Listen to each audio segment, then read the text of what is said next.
नमस्कार दोस्तों, आज के स्टॉक लर्निंग में जानेंगे आंध्रा पेपर को लेकर के। तो आज आंध्रा पेपर में हम जानेंगे जो इसका चार्ट पिछले कुछ दिनों से जो कंसोलिडेट हो रहा था उसमें कुछ मिला।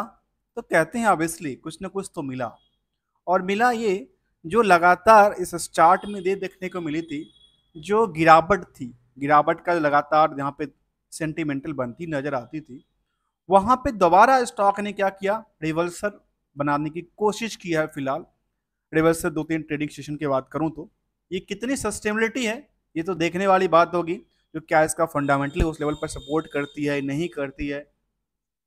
तो इसकी आज आकलन करेंगे, स्टॉक को लेकर के आंध्रा पेपर को जानेंगे आखिर इस स्टॉक में क्या ऐसी बनती नजर आती है जहां पे जो बुक वैल्यू से है उससे बहुत बड़ा गैप नहीं हुआ है अभी तक, और थोड़ा सा गैप बना है। और वो गैप की बात करूं तभी एक 1.16 टाइम्स ही इंक्रीज किया है, कहां से, बुक वैल्यू से। तो चलिए जानते हैं बुक वैल्यू क्या था, 476 का, जबकि इंटरेस्टिक वैल्यू के बारे में कहती है नियर, में कह सकता हूं कि डबल मान लेते हैं इसको, वैसे तो नहीं होगा लेकिन डबल मान लेते हैं। जो कंपनी नाम से स्पष्ट होती है कि पेपर इंडस्ट्रीज में कंपनी कामकाज करती है। अब एक चीज निकल के आती है कि स्टॉक का पी क्या कहता है, और स्टॉक के पी के बारे में हम आकलन करते हैं कहां से, अर्निंग पर शेयर से, क्योंकि ये कुछ नहीं है, ये एक फॉर्मूला है। फॉर्मूला तो ये भी है, ईपीएस की बात करें तो प्रॉफिट जितना बना वो प्रॉफिट के बेसिस पे जो नंबर ऑफ शेयर को आपने डिवाइड किया वही आती है अर्निंग पर शेयर। अब अर्निंग पर शेयर कहता है कि 62 रुपए का, किसके बेसिस पे, फेस वैल्यू की आंकलन से देखें तो 10 रुपए की जो नॉमिनल नोट है वो कितनी अर्निंग करके देती है, 62 रुपए की अर्निंग करके देती है। अब 62 रुपए की अर्निंग के पीछे की जो डिमांड बनी, जिस डिमांड को डिमांड कहें या इसको क्राउड की बात करें, भीड़ कहें, मार्केट में एकदम लगातार भीड़ बनती गई। तो भीड़ क्या हुआ, इस इंडस्ट्रीज के अंदर, इस कंपनी में केवल 8 गुने की भीड़ आई, जबकि पेपर उद्योग के अंदर देखा गया कि इंडस्ट्रियल के अंदर कितने की भीड़ है, नियरली 10 गुने की भीड़ है। मतलब ये यहाँ से 9 और 9 मतलब ये कहें कि यहाँ से 10% का जो है वो कम भीड़ इस स्टॉक में है, जिसकी वजह से यहाँ पे करंट प्राइस में क्या देखने को मिला। और यदि ये इसके हिसाब से जंप करती है तो नियरली 10% की भीड़ तो हो सकती है, किसको करने के लिए, मूविंग एवरेज करने के लिए। और 10% की एवरेज जाती है तो नियरली कहाँ जाएगा, नियरली लगता है कि जो हायर टू हायर है उसको टच कर सकती है। 56 रुपए यदि इसमें इंक्लूड करें, सीधे सीधे बात करें तो कितने होती है, 611 रुपए के आसपास होती है। और 611 के आसपास जाएगी स्टॉक तो ये 675 के आसपास के टारगेट को क्या अचीव नहीं कर पाएगी, क्योंकि जब इसका सेंटिमेंटल बनता है तो आते हैं। जहां पे एक इम्पैक्ट की बात करें तो जिसका नाम है डेट टू इक्विटी रेशियो, और दूसरा हिटेड की बात करें तो इसका नाम है एक करंट रेशियो। जो कहां से लिंक कर, मैं इसको लिंक करता हूं ईपीएस से लेकर, क्योंकि इसके कुछ ऐसे पार्ट्स को लेकर देखें तो एक पार्ट ऐसा है जो पार्ट में उधार सेल्स की बात करता है, इस पार्ट में उधार सेल्स की बात करता है, और उधार सेल्स में रिस्क कितना बनता है उसको देखेंगे। दूसरे पार्ट में कहते हैं इंटरेस्ट बर्डन की बात, जो कि प्रॉफिटेबिलिटी को क्या करती है, एक तो प्रॉफिटेबिलिटी जनरेट करता है और दूसरा प्रॉफिट को क्या करता है, दबा के रखता है। जब दबा के रखता है तो इससे क्या, इसका रिकंस्ट्रक्शन करना जरूरी है या नहीं है। इसीलिए यहाँ पे हम क्या करेंगे, बैलेंस शीट फिगर को भी देखेंगे, आखिर इनमें क्या रेशियोज बनती नजर आती है, क्या इनमें जंप का सिलसिला इंक्रीज करती है या इनकी डिक्रीज की दिशा में चलती है। यहाँ पे आरओसी कहते हैं 24% का, और आरओई की बात करते हैं 19% का। डिविडेंड के ट्रैक रिकॉर्ड भी 1.78% का है।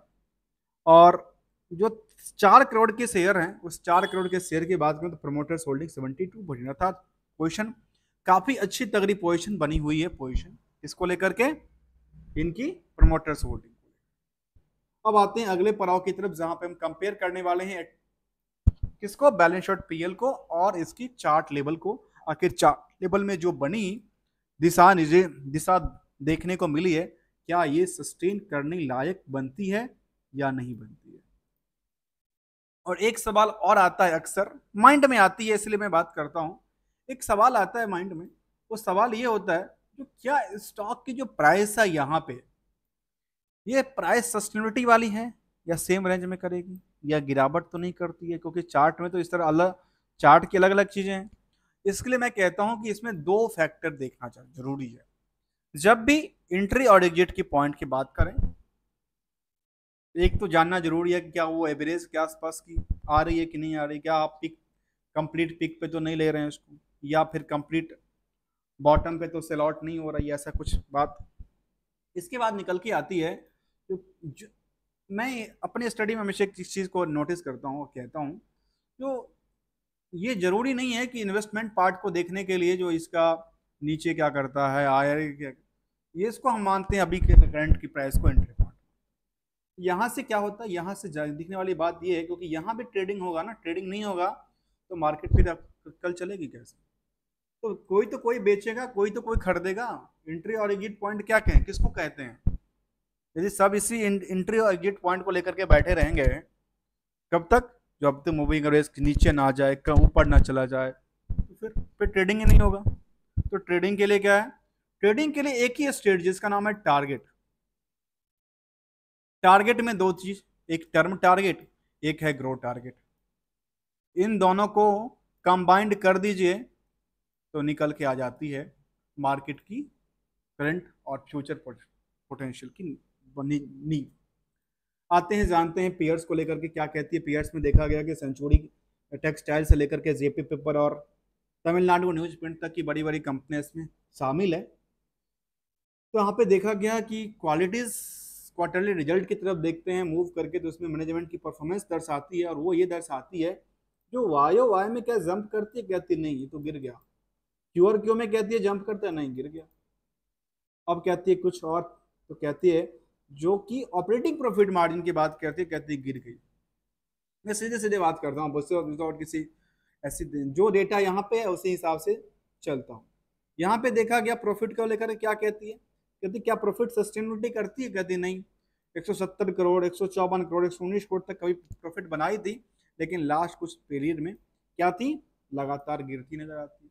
मतलब फंडामेंटल्स के अंदर जो इनका बिजनेस मॉडल है उसमें क्या है, इसका यदि चार्ट आप बनाएंगे तो इस हिसाब से इसकी चार्ट रिवर्सल इस तरह से चल रही है।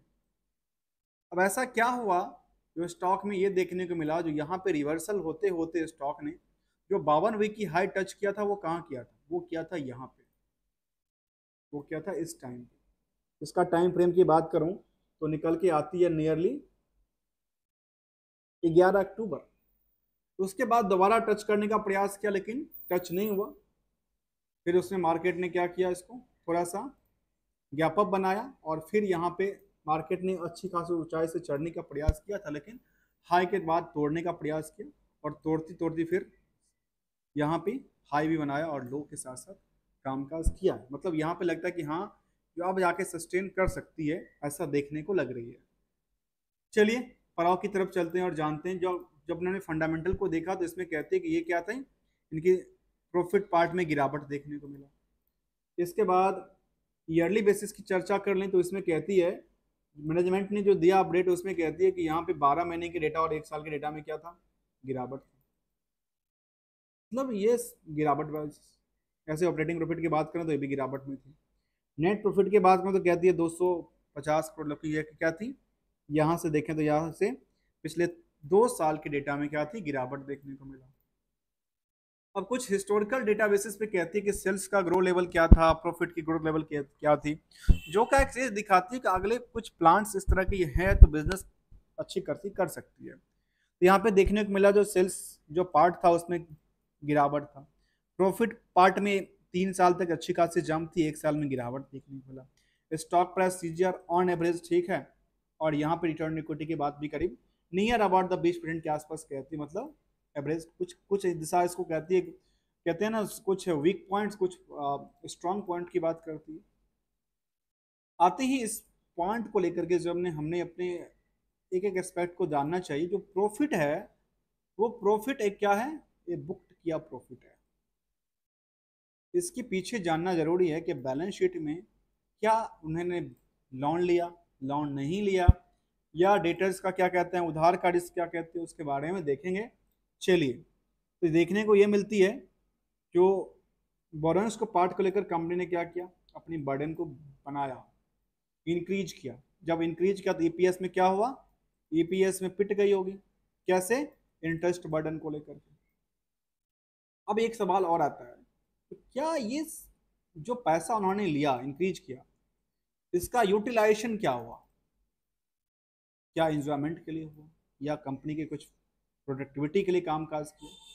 यहाँ पे देखने को ये मिलती है, जो इनकी फिक्स एसेट इंक्रीज हुआ, वर्किंग इंक्रीज हुआ और इन्वेस्टमेंट इंक्रीज हुआ, इन सब के सब में इंक्लूड किया।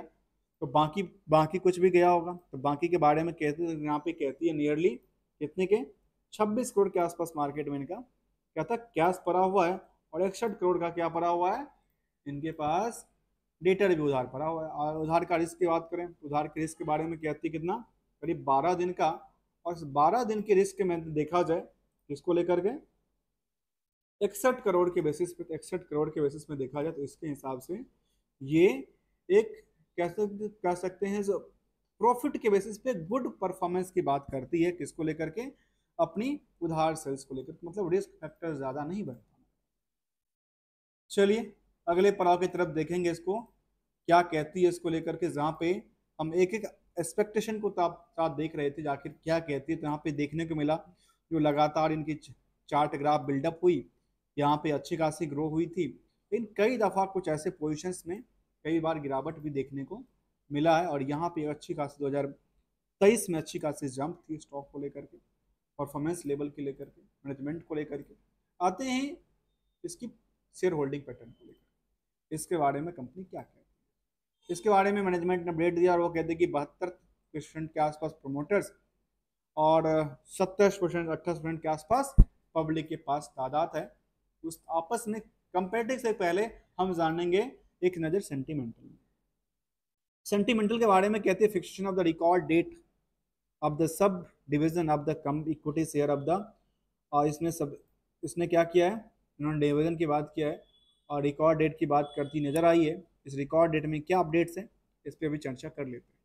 2 दिन पहले अपडेट दिया था कंपनी ने, और अपडेट में क्या कहा था, अपडेट में कहा था कि हम क्या करने वाले हैं, कंपनी ने कहा कि हम अपनी फिक्सेशन 11 सितंबर को रखने वाले हैं, जहां पर record date the purpose of the determining the eligibility of the shareholding for the purpose of the subdivision of the every one fully paid up share face value, तो 10 रुपये का जो फेस वैल्यू है उसको क्या करने वाले हैं, into the 5 fully paid up. मतलब कंपनी सीधे सीधे बात कहना, कहते स्प्लिट करने वाली है, जो 10 का शेयर है उसको 5 डिवाइड करके करेगी, 2 रुपये का फेस वैल्यू बना देगी। और जब 2 रुपये के फेस वैल्यू बनाएगी फिर क्या होगा, मार्केट में नंबर ऑफ शेयर क्या क्या होगा, बढ़ जाएगी। ये सिंपल अपनी फेस वैल्यू को स्प्लिट करती नजर आती है, यही बात यहाँ पे कहती है, और कैसे वैसे बेटर देखने को नहीं आती।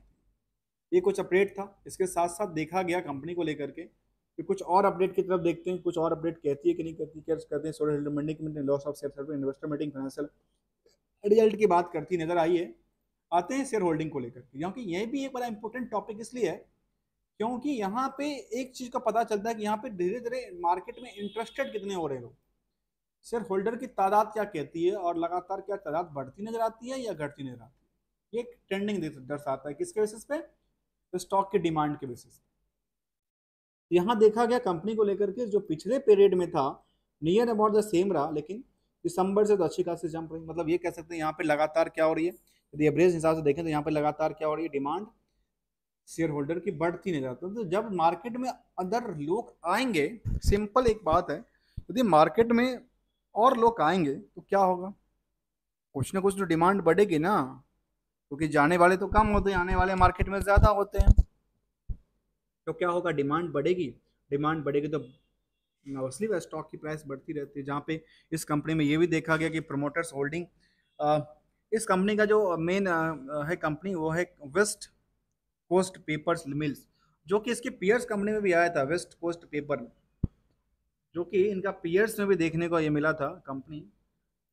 और यही इसका क्या है, मेन प्रमोटर्स हैं इस कंपनी को लेकर के। जहाँ पे एफ आई और डी आई की तादाद की बात करें तो नियरली एफ आई और डी आई भी है, और डी आई में भी कुछ देखें तो यहाँ पे S B I large cap कविता ऐसे ऐसे प्रूडेंशियल फिलहाल बैठा हुआ है, बाकी अपनी पोजीशन को सेटअप करके निकल चुका है। पब्लिक की बात करें तो 22% के आसपास में लोक प्रकाशक लिमिटेड इनके पास करीब 3% की होल्डिंग, और बाकी जो होल्डिंग है वो किसके पास है। जब ये एक सवाल होता है कि ये अपनी होल्डिंग को क्या कर रहे हैं, होल्डिंग को लगातार बढ़ाते नजर आते हैं, कहते हैं हाँ, ये बढ़ाते नजर आते हैं। और एक और यदि बात करें तो यहाँ पे टोटल टोटल 37,000 के आसपास की लिस्ट निकल के आती है यहाँ पे। एक रिटेल की बात करें, रिटेलर की बात करें तो रिटेलर में देखने को मिला जिन्होंने 2 लाख से कम के इन्वेस्टमेंट, जरा इन्वेस्टमेंट करके रखते हैं, उनकी पोजीशन नियरली 15% के आसपास की है। और पता है मार्केट में जो ट्रेंडिंग होता है वो इसी को सेंटिमेंटल के हिसाब से काम काज, मतलब यहीं से सेटअप करना है। प्रॉफिट कहाँ बुक होता है, इसी से होता है। हमेशा मार्केट में कुछ ऐसी चीजें आएगी जहाँ पे ये पैनिक होकर अपनी पोजीशन को बेचेंगे और कोई इसको भर भर के खरीदता है, और यही स्टॉक मार्केट की चीजें हैं। जहाँ पे पियर्स के साथ साथ कुछ और हिस्टोरिकल देखा डेटा देखो तो पियर्स में कहते हैं कि waste cotton is the main, Emami's paper हैं, सातिया है, आंध्रा पेपर्स की लिस्ट में निकल के आती है। और यहाँ पहले एक मार्केट डेटा भी हुआ करता था, फिलहाल यहाँ पे मार्केट डेटा देखने को नजर नहीं आती है, पहले हुआ करता था, जिसको समझना थोड़ा सा और भी आसान था कि सारी कंपनी में किसका परफॉर्मेंस किस लेवल पे अच्छी है। तो हमने जानने का प्रयास किया स्टॉक को लेकर के, जिसका नाम था आंध्रा पेपर्स लिमिटेड, जो कि ये देखने का वाला मूविंग एवरेज की तरफ आकलन करके देखें तो ये मूविंग एवरेज से फिलहाल अपनी टच करके निकल चुकी है स्टॉक, और ये यहाँ से अपनी पोजीशन बनाने में लगा हुआ है। यहाँ पे स्टॉक को देखा जा सकता है, कोई रिकमेंडेशन या एडवाइजरी नहीं है किसी स्टॉक को लेकर के, जिसे कम्प्लीटली लर्निंग पर्पज के लिए। और कहती है कंपनी के वेबसाइट्स पे the one of the largest integrated paper in the pulp manufacture in India, बहुत बड़ी, जो कि 1964 से कामकाज करती है। और ये एक सबसे इनकी एक होल्डिंग कंपनी है, वो भी अच्छी अच्छी खासा परफॉर्मेंस करती हो सकती है। जहाँ पे ये भी देखने को मिला जो वाई वाई में कंपनी ने गिरावट दर्ज की, लेकिन जो स्टॉक प्राइस थी उसमें क्या किया, स्टॉक प्राइस के आंकलन में देखें तो पिछले 1 साल में अच्छी खासी, 5 साल में देखने को मिला करीब 28%, और पिछले 6 महीने के हिस्टोरिकल डेटा में देखें तो करीब 2% और 1% एक महीने में थोड़ा सा गिरावट का सेंटिमेंटल दिखाया है। और पिछले 1 महीने की यदि हम चार्ट की सिंपल एनालिसिस करें तो ये कहती है कि यहाँ पे स्टॉक ना थोड़ा सा कंसोलिडेट होते होते दोबारा बस के निकलती नजर आती, क्योंकि ये कप डिजाइन बनी हुई थी, और कप के हिसाब से देखा जा सकता है, फिर इसको क्या कहें, आधा इन द हाफ मून भी कह सकते हैं, और इस हिसाब से स्टॉक की लेवल्स रही है। तब तक के लिए thank you so much for joining here दोस्तों।